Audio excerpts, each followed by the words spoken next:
Welcome, everybody, to our live edition of the Winner's Circle Sports Betting Podcast right here on the Winner's Circle Sports Betting channel. It's Friday, April the 12th, and no Jesse Schule today, just me and Sean. It's Ross Benjamin and Sean Higgs, both of us of our sponsor site, gamblersworld.net, folks, and not only us two, but 8 other great handicappers over at gamblersworld.net, and we got a couple specials going on right now for Major League Baseball. You can get the Major League Baseball package right through the All-Star game. And that's for, I believe, $349, if I'm not mistaken. And then you could also get our annual package if you want to get the entire season right through the World Series for $695. So take advantage of those offers. And also single game, multi-game daily packages and subscription plans of 30 days or fewer. We guarantee them all. If you don't win, you don't make a profit, we will credit back your account the exact amount of your purchase price. Folks, that's a sign of our confidence that we're going to make you money over the long haul. Sometimes timing is everything, and you might catch us on a bad day or a losing day. That happens to the best in this industry. Trust me. And if that occurs, you have the assurance that we're going to credit back your account.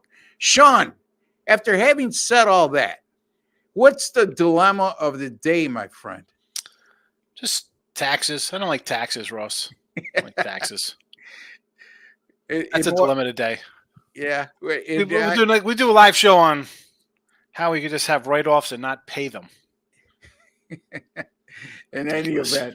It's tax day on Monday. I don't know anybody who likes taxes, buddy. You know what I mean? So, but it's part of our culture, and it's part of what makes this country work. And hey, like they say, death and taxes are the only thing that's assured in the United States. So, and pretty much death is assured everywhere, but we add into taxes for good reason. In any event, Sean, NBA getting down to the final stretch of the regular season. We got a couple games we're going to discuss today where two teams do have stuff to play for right now, even though they only have 2 games left in the regular season. New Orleans and Golden State, I'm going to be discussing. You're going to be looking at the Pacers and the Cavs. And by the way, folks, yesterday's show, 3-0, a perfect 3-0 sweep with our NBA, as Chip Chirimbus gave you the New York Knicks plus 1.5, winning outright over Boston. I had the Detroit Pistons and the Chicago Bulls game over 220.5. And Doug Upstone had the New Orleans Pelicans minus 1.5, an easy winner over Sacramento. That also was my NBA premium play on New Orleans minus 1.5. So in any event, Sean, we always warn the folks out there at this time of year to be careful when it comes to the NBA. Major League Baseball in full stride. What's been going on with Mr. Higgs lately? What's hot? What's not? What could they look forward to this weekend from Sean over at gamblersworld.net? Oh, with just today and Sunday left in the NBA, you know I will 99% be a pass for the last 2 days of NBA. And hockey, we got a week left of hockey, so I might find something on the ice. But baseball. 3-0 day yesterday in baseball. I think I'm 57%, 36 and 26, 36, 27, something along those lines with MLB out of the gate. So that's going well, and that's where I'll be concentrating. Baseball time. I'm not going to run. And again, after the weekend, we got the NBA playoffs, which is a little better to kind of sink your teeth into than for me the last 2 days. And I got a game here. It's a tough one here to kind of break down with 2 teams in playoff spots and how do you think guys are going to play. And I don't try. It's hard enough trying to get in my wife's head. I can't get in the head of like 22 NBA players to see what they're thinking at the end of the year. So. Yeah, well, I mean, your wife's a smart lady because I would venture to say you can't get in their heads all year long anyway. But at the end of the day, yeah, I've been picking my spots with the NBA and it's been working for me. 5-1 with my last 6 NBA totals, hit last night with New Orleans on a nice run with in all sports, 35-22 since March 19th, which is good for around 62%, folks. Major League Baseball, I don't give out big favorites, neither does Sean.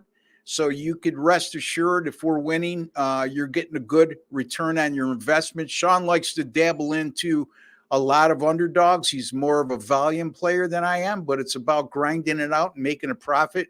And he's proven he can do that on an annual basis, and he's going to continue to prove that. And again, folks, NBA side's been on a nice 60% run since last year.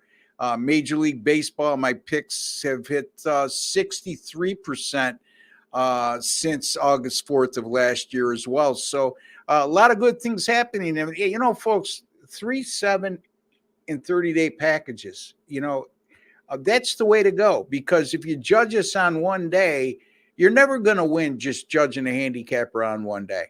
And you're never going to win waiting too long, and a handicapper's on a 65% streak over 45 days. You decide to jump in, then, you know, the law averages is the best of us go 60, 61% in this business, and that's even a phenomenal win percentage. We hope, I mean, Sean will tell you 55 to 58% will make you a ton of money as a volume player. So, you know, here's the thing, invest in one of us for a period of time.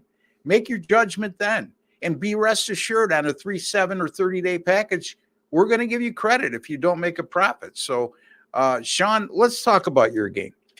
The Indiana Pacers and the Cleveland Cavaliers. Indiana, going back to the high-scoring affairs they were used to playing early on in the year of late, but here's the thing. There's a lot to play for here. The Pacers right now, number 6 seed, Sean. Yep. We're just one game ahead of Philadelphia, and that's important. The 6 and 7 seed. You finish 7th, you're in the play-in tournament, and you have little room for error. You finish 6th, you have a little more room for error because now you're assuring yourself of at least the best of 5 series. The Cavs, number 4 seed right now. They're a game behind the Knicks and one game ahead of Orlando. So it's either they could end up, you don't want to end up 5th if you're the Cavaliers, because now you lose home court advantage in the first round.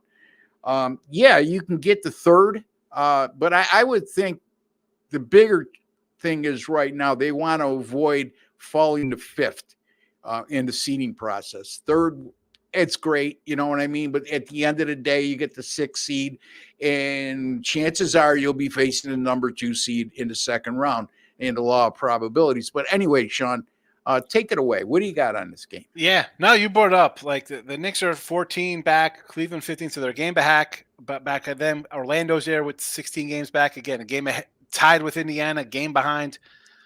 What? It's just, I part of me wants to take the pace. Where you think the Pacers are hungry, as you mentioned, playing game is where you don't want to be. Yeah. But the Cavs, as you said, we got home. We could have a home court here. I want to be home. I was literally leaning towards the Pacers because they have won 3 in a row and they've won 5 or 6, and they just seem to be playing better. And they wrap up at home versus Atlanta. They could say, okay, even if we lose here, we could win another game. Cavaliers haven't been playing all that well, but what they've been doing is defense. You know, it's you look at their points scored, you're like, oh my goodness, like 100 to 96, and you see these low scoring games. I'm gonna err on the side of caution. As much as I want to go with the team that's scoring points, because that's how you win games, scoring more than your opponent. The Cavaliers just have their pace at home, or however they do it, just in general, the way they score games. This looks a little high. This was a 234.5 earlier today. It's down to a 233, even lower in some spots. I'm gonna keep my initial thought on the under here. Cavs to keep pace, do it their way. Pacers will score a little bit. Sidewise, no thank you. I'm going to go stick with the under here. I think it's going to be a low-scoring kind of game. 233, wherever, 232.5. Find the best number, go under. I don't think I don't see one of these teams getting a 120. That's not happening. Not the Cavaliers playing. That's not going to happen. Well, if you shop your numbers on the total, it's anywhere from 232.5 to 233.5 right now. So Sean likes the under, and if you can get that 233.5, get that. But Sean, I correct me if I'm wrong. Even if it is 232.5, you still like the under. I still like the under. They, yeah. Cavs again struggling. They're struggling for whatever reason. They've not played. They're 3-7. They're on a 3-7 run. Yeah. Well, here's the thing with me. I'm going to play the devil's advocate here so we could have a little fun. on Let's the go. show. But Indiana's gone over the total in 4 of their last 5, 241 points per game scored. The Cavs, now, here's the thing. It's sort of a catch-22. They've gone over the total in 6 of their last 7 at home, but their totals are always significantly lower on a game-to-game basis than that of Indiana. So that could be a bit misleading.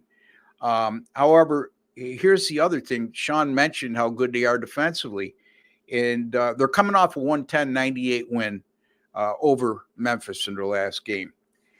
Here's the thing with the Cavs. I mean, the last 5 times they've allowed less than 100 points, they've allowed 117 points or more in 4 of those 5 following games. So again, when they allow less than 100 points, the last 5 times, 4 of their next 5 games, they've allowed 117 or more. The Indiana Pacers averaging 125.4 points per game and shooting 50.7% from the field in their last 5. Now, again, Cleveland is very good defensively, and Sean has brought that to light.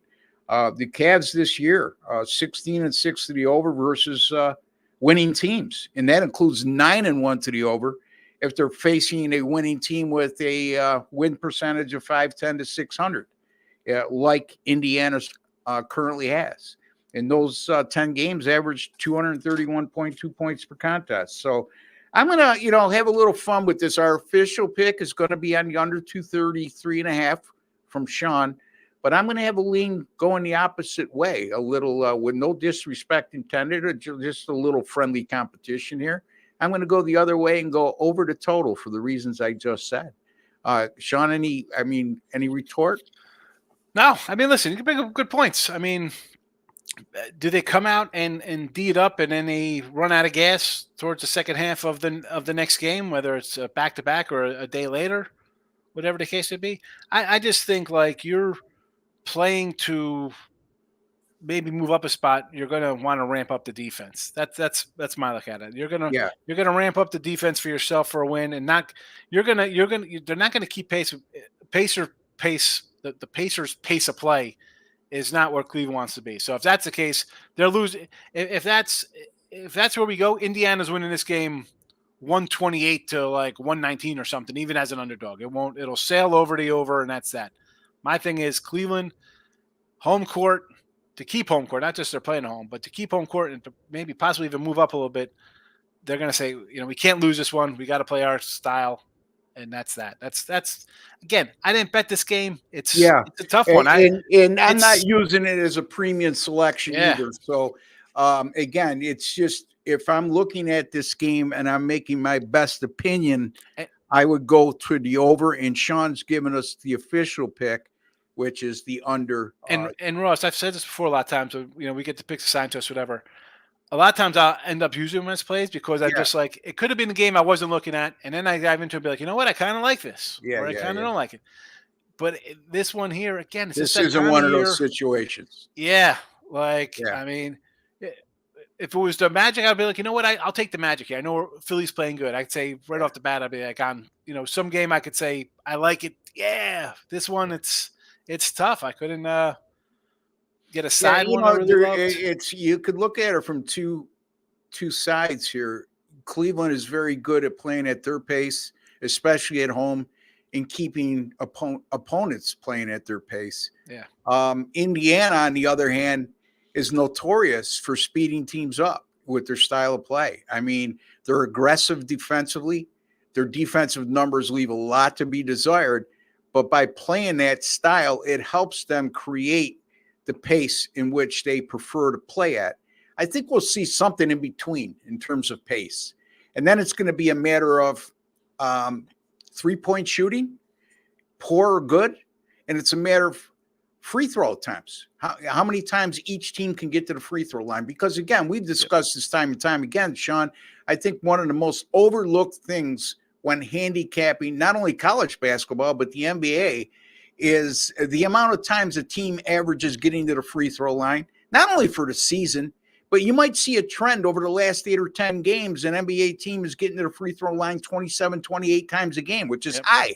by We talked even about that with NBA the standards. with the Lakers. The Yeah, Lakers had to get into the line a ton of times. right, And then we right. saw a game. Who was the Celtics got to the line like one time in a game? There was like what was that game? A couple games Yeah, ago. Somebody got like no foul shots or something. Attempted it, something.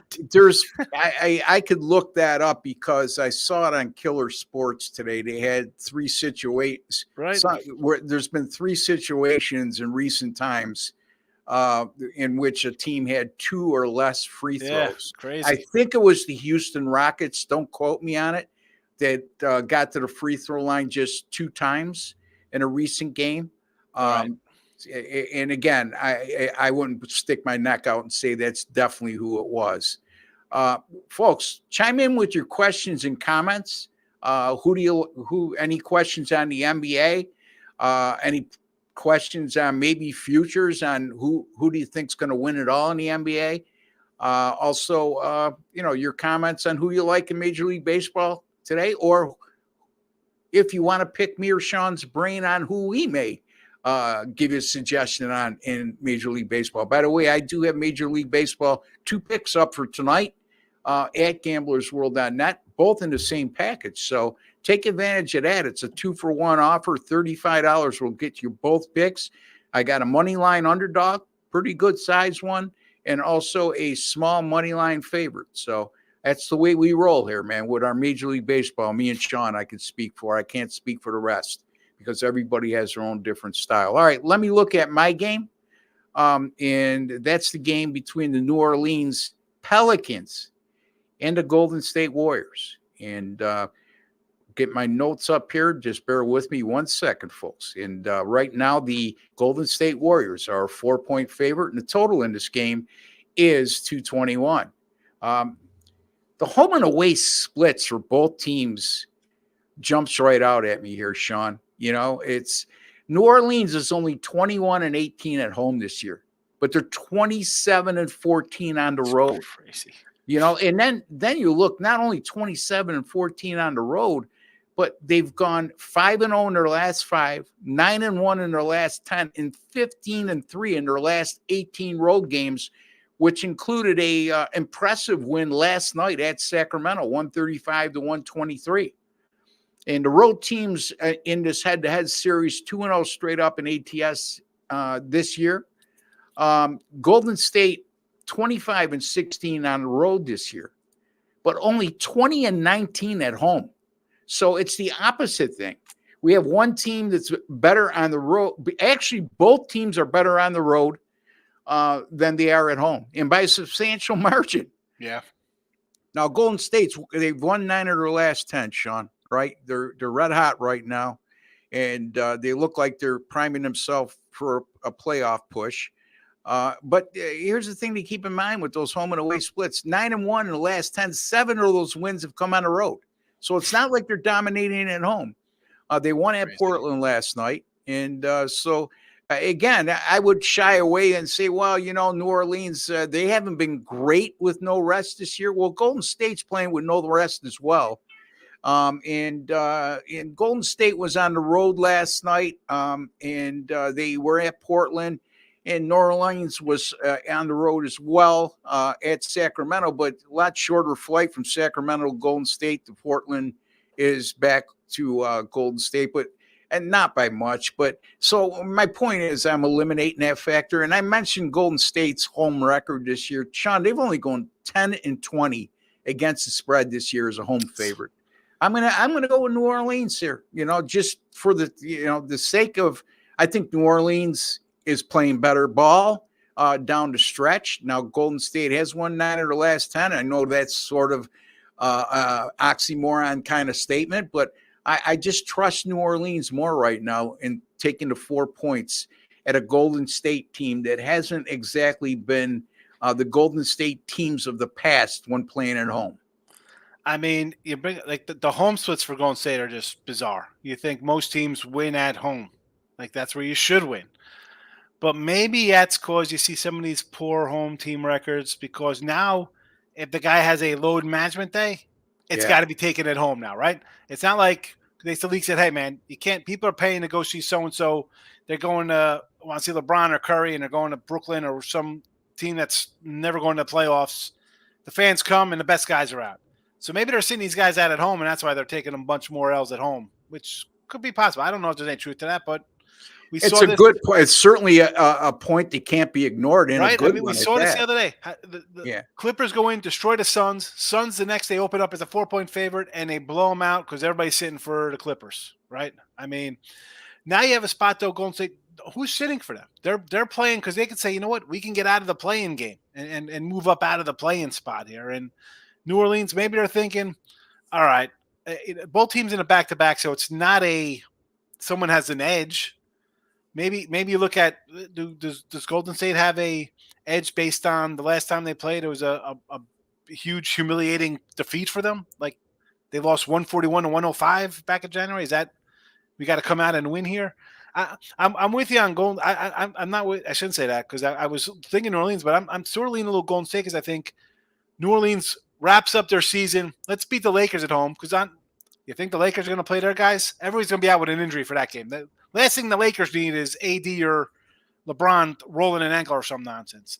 So I think New Orleans kind of stays in their little 6 spot here. They can't really, unless they lose both here. I don't see Phoenix again.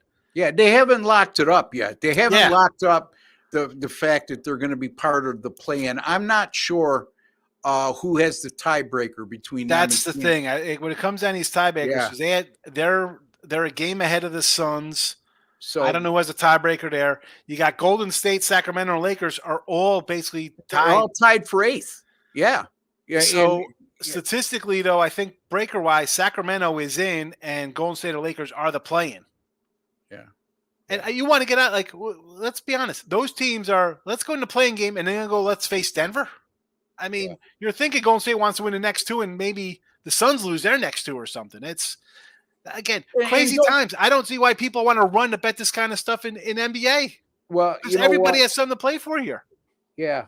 The bottom line, too, is there's a big difference between finishing 9th and 10th and 7th or 8th, and obviously the higher seed, the better when it comes to home court advantage. But my point being is if you finish in the 7 or 8 spot and you lose that 7-8 game, you're still hosting the winner of the 9 versus 10. Yeah.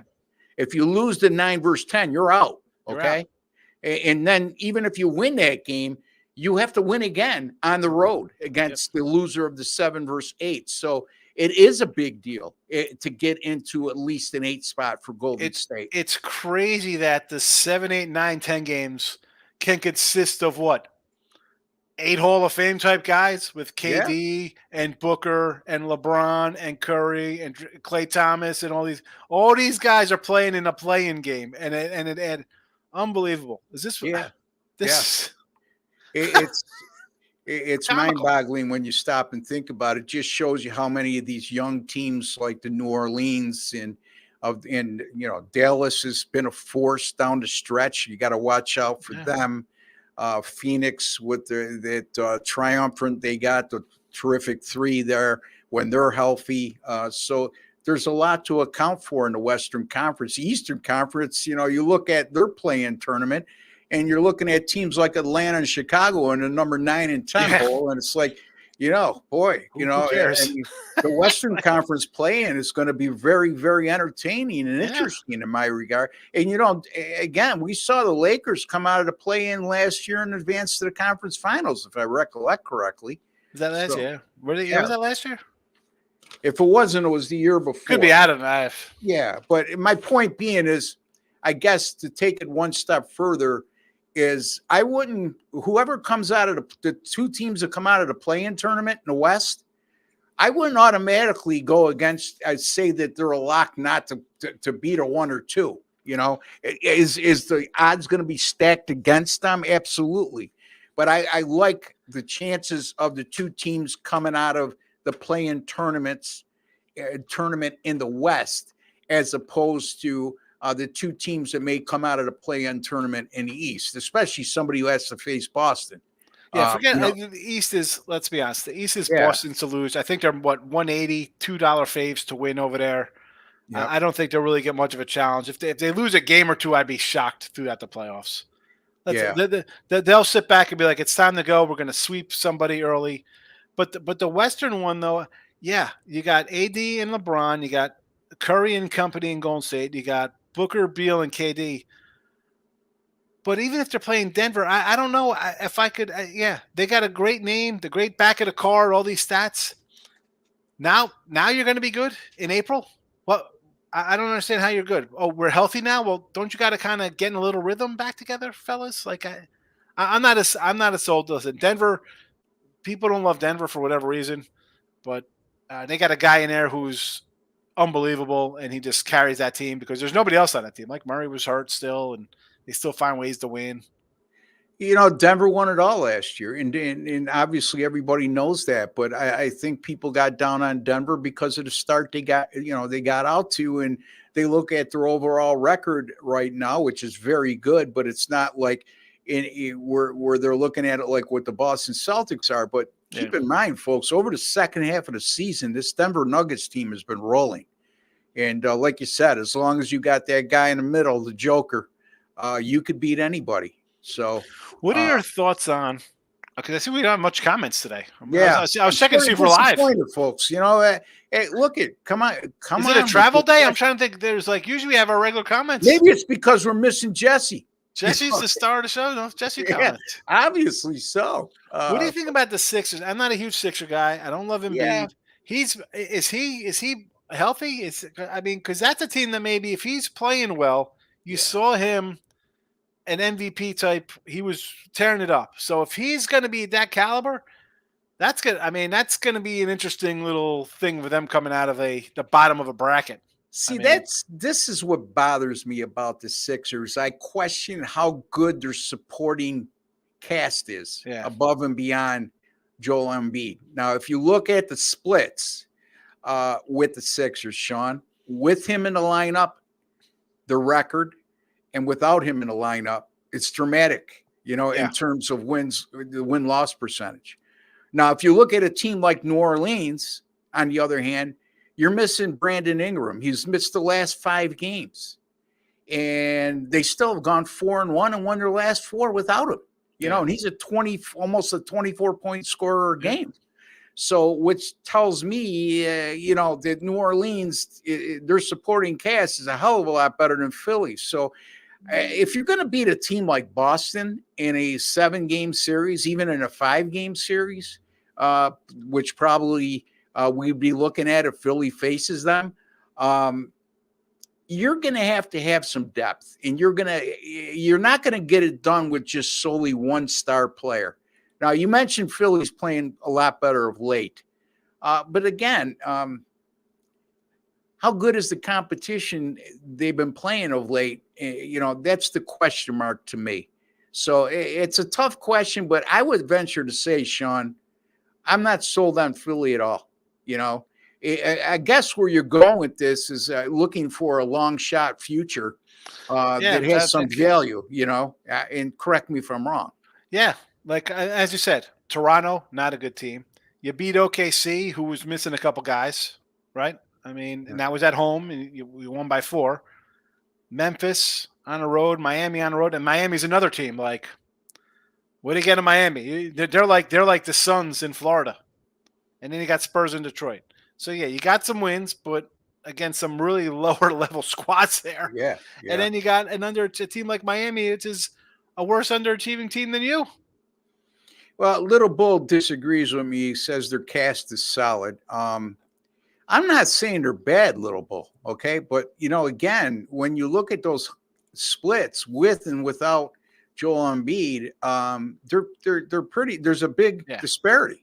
Everybody loves Maxey or Tobias Harris. But they don't – I don't know. Maybe they perform better with the big guy in the middle that draws a lot of attention and opens up a lot more for them. So to Little Bull's point, I don't totally disagree with you, Little Bull, but that's my concern in that regard.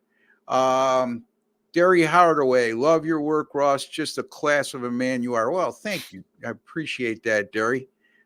We always appreciate anything that's nice that's said about us, because so many people like to poke holes and stuff that's impertinent.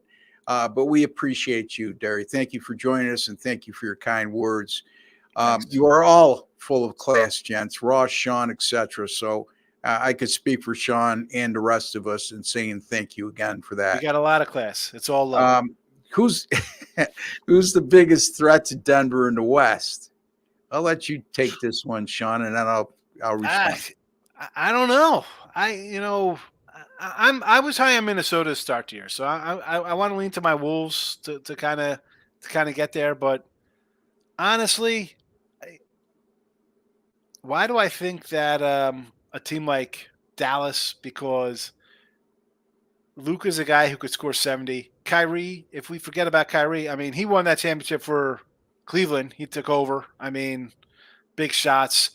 So you got two guys like that who are really, and again, KD got a Finals MVP. I understand.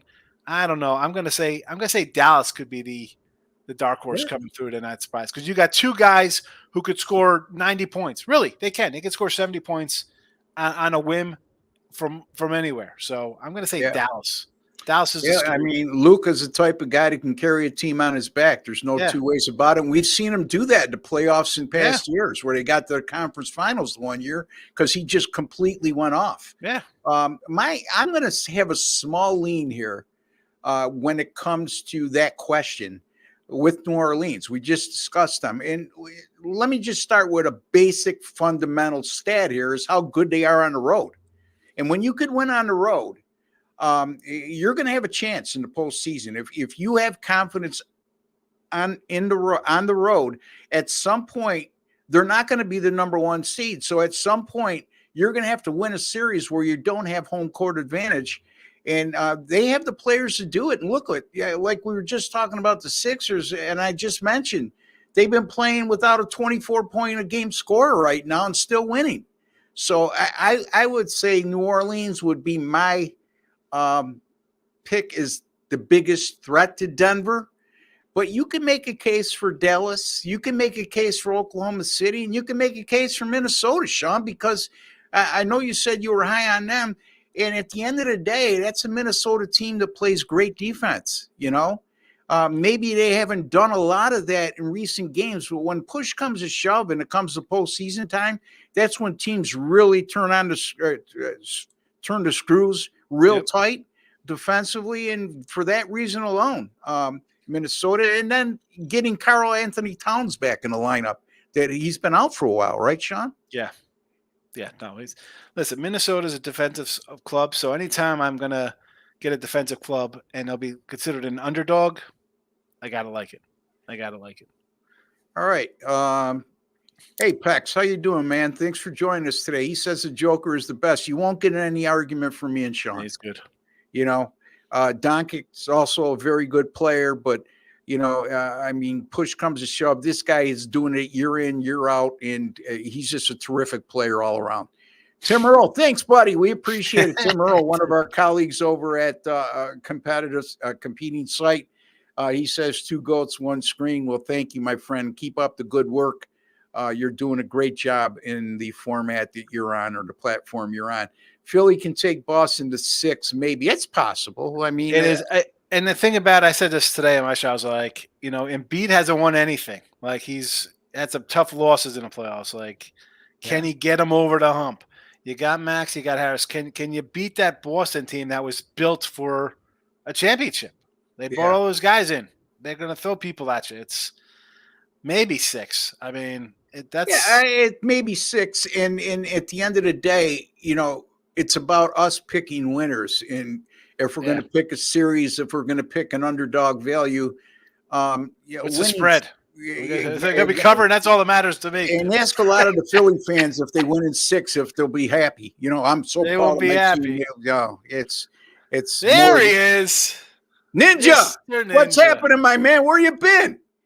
Anyway, hey, Purdue made it at the final game, Ninja. Yeah. Are they still overrated that they lost to UConn? Are they an overrated Purdue team? Are you seeing Jesse? Are you going to see Jesse, Ninja? Oh, here we go. Celtics for this is it. The Celtics are overrated now. The Celtics first round exit. All right. If that happens, Ninja, you know what?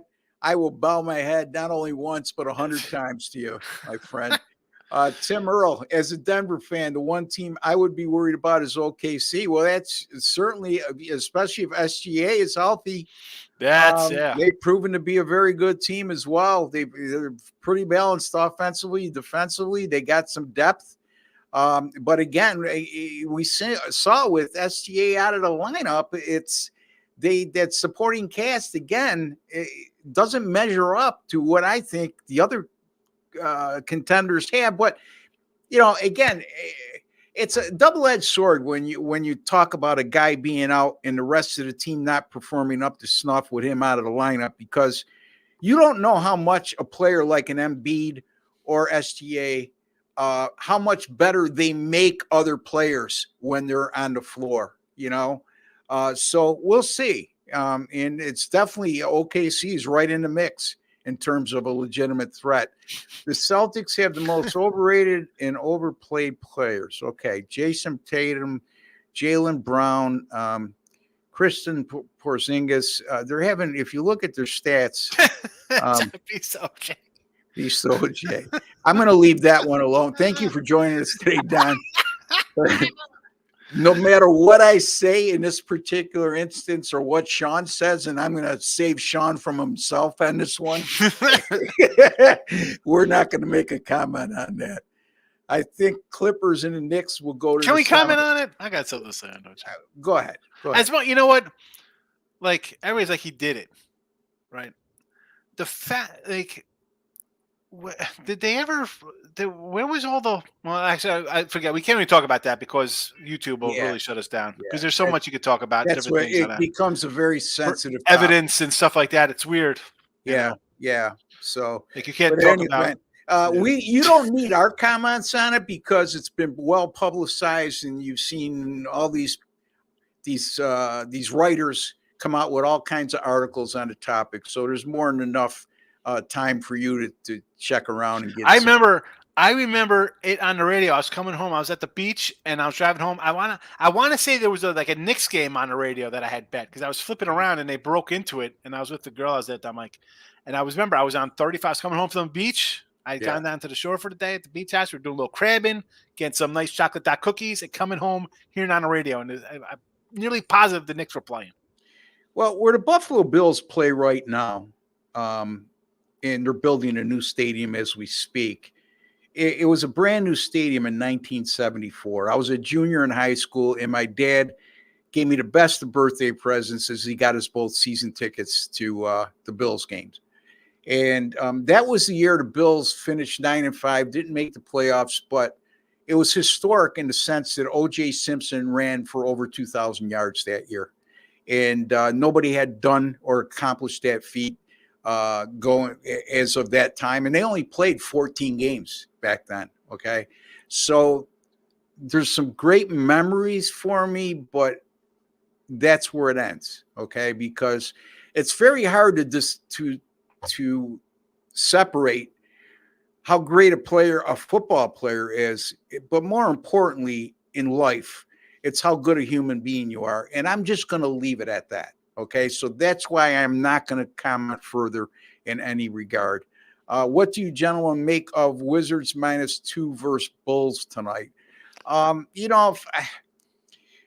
had the Bulls over yesterday against Detroit, and the Wizards right now have nothing to play for, haven't had anything to play for in a long time. In games like this, like I said, in the final stretch of the regular season, I tend to favor the game going over the total based on what the total is, as long as it's not enormous. But I don't have a strong opinion here. But if I was to sit and look at this game, because it goes against my principles right now, you have one team that's going to be part of the play-in tournament, another team that's out.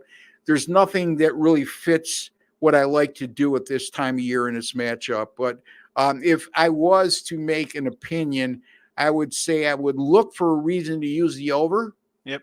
But it's not a game that I'm willing to have a strong opinion on. Sean, you want to? I said the same because someone was asking about basketball today. I said, I go to my Ross Benjamin line of thinking here with the Bulls and Washington. You got a bad team playing, a team in a play-in. Wizards at home, maybe want to put on a little show for their fans. The players come in, put up a bunch of points. 222 is not a terrible. It's not like it's 236 or something. It's 222. Yeah. This game could be 86-80 at halftime. At the third quarter, some easy sailing over a total. So I like the over as well.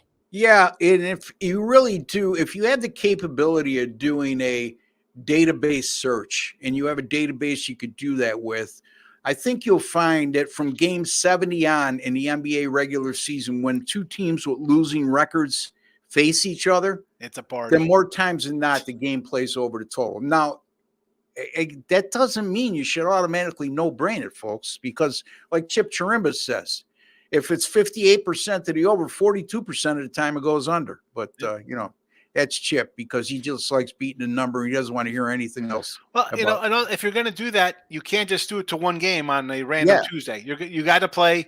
It could be 6 games one night. It could be one the next night. Are you going to play them all? Yeah. You're going to play them all? I've never been 9-0. Well, that's fine. I would never be a proponent of that. Yeah. I guess if you're going to do it with our advice, that Sean makes a good point. But if myself, there has to be more supporting factors above and beyond that for me just to make that an overplay. I think the Clippers and Knicks will go to the semis, Peck says. And Peck, thank you again for commenting. I could see that. I could definitely see that. The Clippers, we talked about some teams in the West, and one of the teams we didn't mention is the Clippers. Yeah. And the Knicks, I talked about this the other day on air, and I got criticized, Sean, and you're going to get a big kick out of this.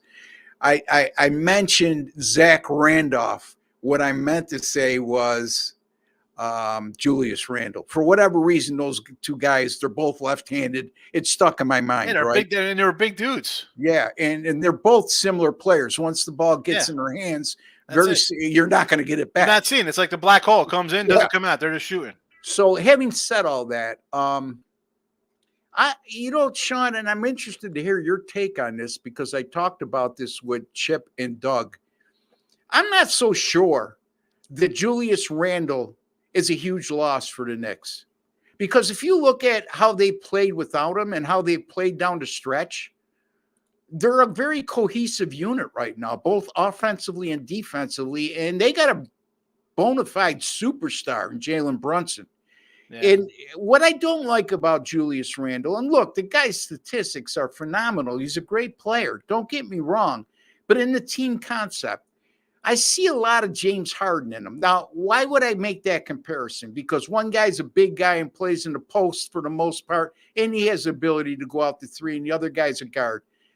You remember before James Harden started playing for the Clippers and he was at Houston and he was the number one option. How many times do we see James Harden hold on to the ball for the first 17 to 18 seconds of the shot clock, try to make something happen, and then when he couldn't, he'd dish it off to somebody else who had to force a shot? Yeah. That's the same thing I see in Julius Randle. These guys are going to get their points just because the ball's in their hand the majority of the time. And like I said, once, not so much with Harden now because he does put up a lot of assists. But I don't know. Your thoughts, Sean? No, listen, Harden goes down. It's a big loss, right? You figure losing a guy is like a 25-10 type player. But you've had other guys. Randle or Harden? Randle. Yeah. Okay. I'm just so concerned about the Knicks. Like, you do have. Listen, it's a deep team. Like, you look at their depth. They're pretty good. My concern is that when you play their kind of ball versus teams that aren't kind of playing up to that defense and going all out, like, how is that going to transpire to the playoffs when everybody's like kind of hunkered down time now? Like, is it just going to be the Brunson show where he's going to have to score 40-something every game? Well, they're getting a lot of balance from their supporting cast. And remember, Sean, defensively, this team is really good. Yeah, but you're exactly. I'm not making light of your point whatsoever. No, yes, but I mean, you're beating teams that aren't. I mean, you're beating Miami. I mean, look at the Celtics didn't play anybody. They were a favorite on the road versus Boston, a team that has 2 losses at home or 3 losses, whatever they have. So that's a great win. Sure it is, but the Celtics didn't play anybody. You beat a Bulls team who's bad. You beat a Milwaukee team that's been bad. They're 500 club since they put a new coach in. You lost to the Bulls. You beat Sacramento, which is I'll give it a little ring. Sacramento's a feisty kind of team. I get it, but I'm just saying, like now you're in a playoff matchup versus somebody who's going to want to play defense and say, Yeah, okay, this is. but again, Sean, let's stop and think about this. Who's ahead of them right now? The number 2 seed is Milwaukee, correct? Yeah, They're the number 3 seed. Okay. exactly. So, but who they play? Maybe Miami would be a difficult matchup because they play a little bit of defense in a slow down style. But at the end of the day, really, we're talking about can they beat Boston? You know what I mean? They're going to be the 2 seed because I think they'll win the next 2. I think they're going to go out. Even if they're 3 seed, Sean, they can't beat Milwaukee even without home court advantage. Oh, they'll beat Milwaukee, but they're not playing Milwaukee. The 2 doesn't play the 3, do they? They'll play. The 2 will play the 3 if it comes down to the semis of the conference. I mean, somebody's beating the Bucks. The Bucks are not getting out of the first round. Okay, so then if that somebody beats the Bucks, okay, let's be hypothetical, and that's certainly a possibility the way they played down the stretch, and especially if Giannis isn't healthy. But he's out, I think. Somebody said he's out for the year. That may be right. I don't have that information. I know they were saying it's not as serious as they thought, but I don't know. Yeah, no. I mean, if you know that, I mean, even if he's not, I'm not betting on him. I mean, he's not going to be the same player. He's banged up. The team has not played well. Why would you want to bet on a bad team? Like, hey, we're 500 the last 2 months, but the playoffs are here, and I got a coach who chokes 3-1 leads. Yeah, I'm gonna run. I'm gonna run to put my money on that team. But I mean, who else? I mean, you're talking about Miami, right? The Cavs. I guess you make a good point. You know what I mean? Not that I was totally against the point you were trying to make, but I just think like I maybe more to the fact that they're going to be a inflated kind of team. Like they're so hot coming in, they'll be favored by a big number. This and that.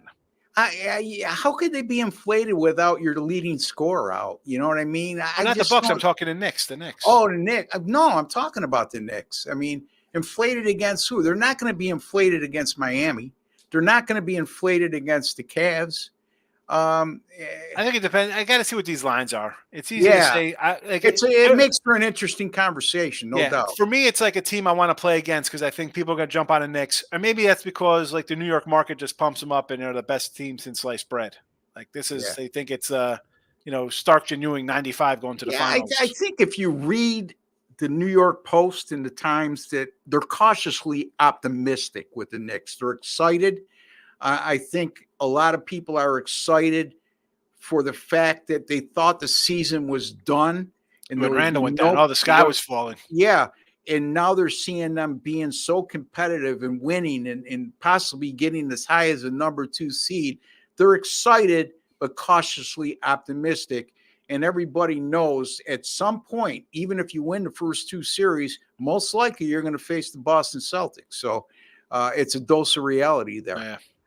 Dallas will fail. Well, Pex, tell us why you feel that way, okay? Because and then me and Sean can make further comment because both of us made the suggestion that Dallas is definitely a legitimate contender. So if you can make a case specifically why you feel they'll fail, we'll be more than happy to comment on that. Ninja, there you go, baby. Ninja, my man. If Tatum wins the finals, that means there's a chance for the Seattle Supersonics to come back to Seattle. You got to love Ninja. Anyway, Daryl Turner, what do you gentlemen make of Wizards -2? We already talked about that. Take the over. Take the over. Ninja is JT from Seattle. Whatever, And I'm Ross Benjamin from Rochester, and he's Sean Higgs from outside of Dallas, Texas. So it means little bull. I love you, man, but give us something substantive to talk about. All right, Sean. So we're winding down here. Anybody else have any questions or comments? Be more than willing to take them. Baseball, full card tonight, Sean. We got a bunch of comments in here. All right. I love it. Missing? Okay, my bad. Pound it. That's my man. I like Pound it. This guy's sharp. I'm here for the Higgs rant on Otani. Oh, great show, guys. So now you hear first it was $4 million. Now it's $41 million. And you're like, how the heck does this guy not know $41 million is stolen from him or taken out of his accounts? But then I was reading part of this, Ross, And when he's with the bank, it's him, his interpreter, and the bankers. So his interpreter is the only guy who speaks both languages. So he literally, because my thing is like, how the heck don't you know 40? Forget 4 million. Now you're talking 40 million. He opened a whole account. Otani opened an account he didn't even know about. Wow. Wow. I was all for the guy. Otani was definitely betting. I guess when you have a lot of money, you always know no matter how much you spend, you still have a lot of money. But you should probably still keep an eye on your accounts when you 41 million? Something that's 41 million. I don't care how much money you got, man. Unless you're Jim Quinn, our owner, you worry about 41 but here's the million. Thing. Listen, he wasn't getting paid 41 million from the Angels. I mean, maybe I guess all the endorsements. Maybe he had 100 million. I mean, I'm just saying that seems like an extraordinary amount to not know is missing. Yeah. Little Bull. Pass little Bull's out. What Nixon? Well, yeah, Nixon. The Rockets aren't even in the playoffs. Listen, Akeem Olajuwon and those teams back when they faced in the Patrick Ewing, that was a finals at one point. But you're living in the past, Little Bull. Where's Ralph Sampson? Pete Pex. I'm sorry, guys. What do you think? Is Joker the best foreign player who ever played in the NBA? Well, I would say so. I guess you can get an argument from Ginobili because of all the world championships. Yeah, but he was on a team that won. I mean, but he was surrounded by a lot stronger supporting cast. I mean, I put Detlef Schrempf over Ginobili, over Ginobili. Detlef Schrempf, Drazen Petrovic. Yeah, Sabonis. Yeah. Old man Sabonis is pretty. Sabonis from they said that he was a great player before he came. He was great in the NBA, but they said we missed his best years when. He came to the NBA. He was 34 already. Yeah, I mean, how good's a 34-year-old who's 7'4" with bad knees? Yeah, you wanna take a look at how good Sabonis was. Take a look at when they beat John Thompson when he coached the U.S. Olympic team when Russia beat them. He was tremendous. Pounded Sports. Otani made 19,000 bets. Let's sink that in. Yeah.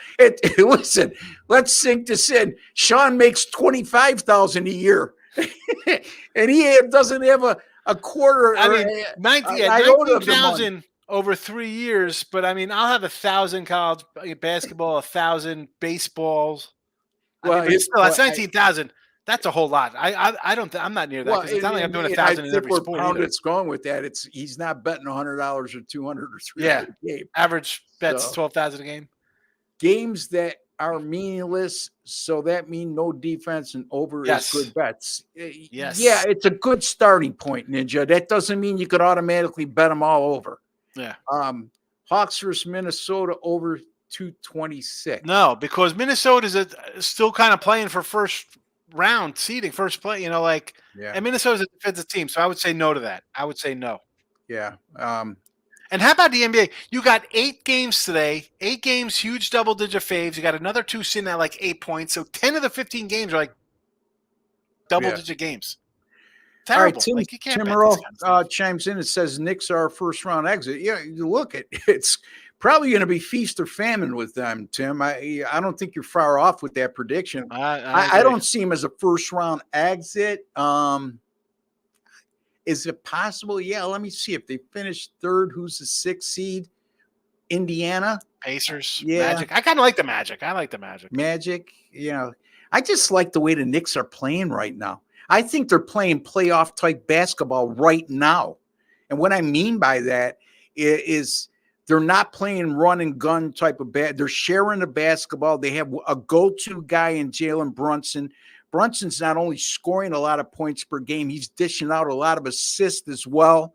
And they play terrific defense. So we'll see. Little Bull, I don't remember a bigger collection of contenders on both sides, in my opinion. I would say that the East. Not on the East. I mean, give me a good case of anybody who could beat Boston in the East in a 7-game series right now. I would say in the West, everybody but the Kings, I think, could maybe make it to the finals in the West. I mean, Denver's good. I think Minnesota's good. OKC if they're healthy. Clippers. Even some of the teams coming out of the play-in. I mean, That's what I'm talking about. Yeah. Golden State Lakers are championship teams with Hall of Fame players. The Suns have a Hall of Fame player who won titles. Sacramento is the worst team. Any of the other 10 teams, I think, could make it to the finals. People are soft. Zach Randolph is a legend. People are soft. Zach Randolph. Because they were upset you mentioned Zach Randolph. They probably don't remember who Zach Randolph is because they're all new people. Yeah. Well, no, they did, because the guy who commented said we all know he meant Julius Randle. And again, it goes back to, the old guy. The old guy. Yeah, the old guy. The old guy who just won a Wise Guy championship this past year. And I just gave you all the records. Yeah. Again, me and Sean aren't trying to run to 40 and 4-4 at our age. We're trying to pick winners. And as long as our mind is sound, it's not like we're an athlete, folks, at this point. Maybe I always say guys' names wrong. I don't know anybody. Yeah. I mean, we're about beating a number. Again, if you're just so caught up in names, play fantasy. Yeah. Don't bother us with this. Yeah. Enjoy the player props. Yeah. Come on. Knicks, Josh Hart. Poundit's been telling me take the Josh Hart rebound assist over. He's been saying he's been crushing it lately. Better without Randall. Josh Hart. Yeah, well, you know what? Josh Hart is a heart and soul type of player, with no pun intended to his last name. Remember, this guy was an integral piece when Villanova was really good and won national championships. He's always a guy that is in a 15 to 16 point a game range, even in college, but he plays defense. He shares the ball. He does the little things. He rebounds for his size. He's not a big guy by NBA standards, but he rebounds. So yeah, Eastern Conference is really weak. Yeah, Tim, I think we know that.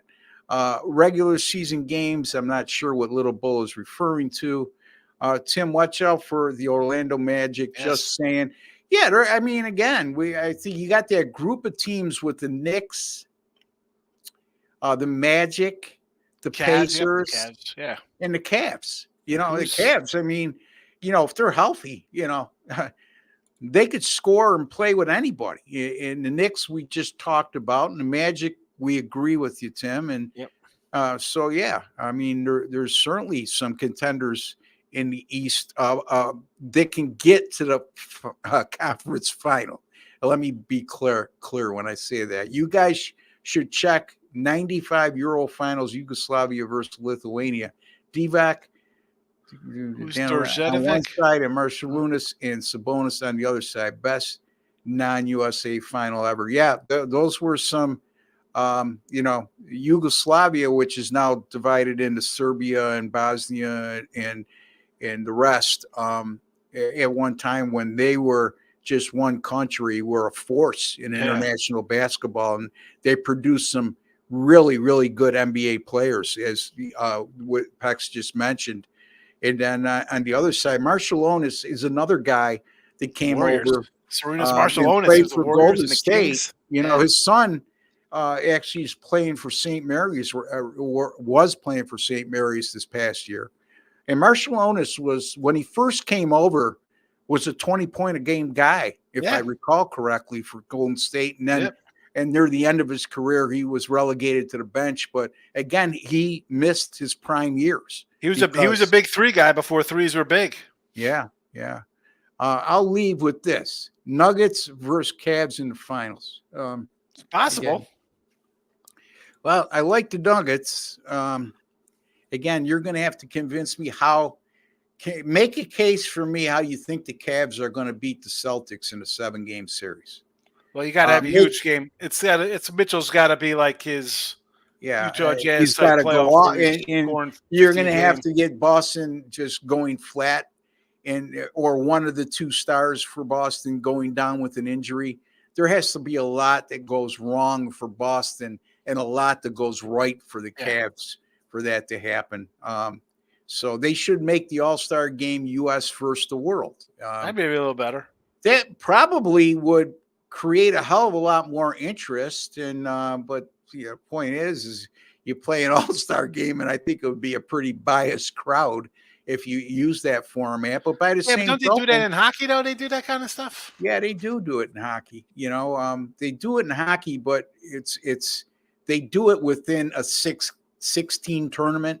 Oh, That kind of stuff. Where it's the five best countries, and then they'll take the best players who are not within those five countries and put them together in one and make them a world team. They've done that in the past, and it's created a lot of stir. But at the end of the day, an all-star game is going to be an all-star game. Don't forget, when they play those formats in hockey, it's very competitive. There's something to yeah. play for. There's a lot of pride at stake, and there's hitting, there's defensive play, there's checking, there's great goaltending, there's tight checking. Well, maybe you'd have a little better game because these guys would be like, I'm gonna, Yeah. But I mean, again, how much pride is the team from the world going to play with? It's not like they're playing for their country. No, I think they would. Are you kidding me? I think I'd be taking the world over the U.S. every game. Yeah. Well, it's the over and under on them games will still be in over 300. So that's my point. It's you want a game that's played with a lot of intensity. You're not going to get that in an all-star game. A Canada Cup in hockey, a world tournament, a world championship in hockey, World Cup of hockey. It works, and it works real well. But in basketball and even in football, it's not going to work in an all-star format. It's not. I mean, the teams just don't play to win, and they can care less, and they go through a formality. And especially on the defensive side of things, there's no intensity. So in any event, that's it. So any other questions, folks, chime in. But I could tell you this. I'll be back Monday with Chip Chirimbus and Doug Upstone. And we'll be talking either baseball or NBA at that time. And then Jesse will be off next week. So, Sean, Chip Chirimbus is going to be joining us on Tuesday and Wednesday. And I told him yesterday, this is your buddy from New Jersey's been asking about you. And he says, well, I can't wait to talk to him. So we'll look forward to that. Little change of pace. My man, Jesse, we love him. He's in Vietnam on vacation. His brother's in from Canada. So I hope he has a great vacation. Here, stop geoengineering. Been a long time since I heard from you, my friend. All right, enough sports talk. Let's get to the conspiracies. 9/11, the moon landings, or JFK. Which one we going with, Ross? Listen, you know me. Stop, Geo. I know what you're trying to do here. You're trying to provoke an argument between me and Sean. And that would be a very easy thing if we got into these conspiracy theories. But it's well documented how Sean feels about both topics, and I appreciate you bringing that up. But we're not going to go there. Doug Upstone is the man. Let's go. It's actually all one word, or all. It could be a talk to text though, so you don't know. So Upstone. It's Upstone, not two separate words. Up and stone. But he is a man. I agree. Doug is one of the finest there is out there. He's definitely an asset to the Winner's Circle Sports Betting Podcast. Great handicapper over at DocSports.com, where you could check him out there. All right, so it's time for us to wind down here. And don't forget, folks, if you have not subscribed to our YouTube channel and you're enjoying these podcasts, take a second and just hit that subscribe button. Or if you're on your PC, it's not a subscribe button. It's a WC logo in the bottom right-hand corner of your screen. It costs you absolutely nothing. Everybody likes free. And that's what you're going to get here on our podcast. And also take an extra second and go to your YouTube settings and click on that alert notification bell for the Winner's Circle Sports Betting channel. You'll be notified upon any of our 5 podcasts weekly going up on our channel, so you don't have to keep going back and forth. It provides a nice convenience. Jesse's not here to give us that. I'll do it. All right. What do they do with the like button, Sean?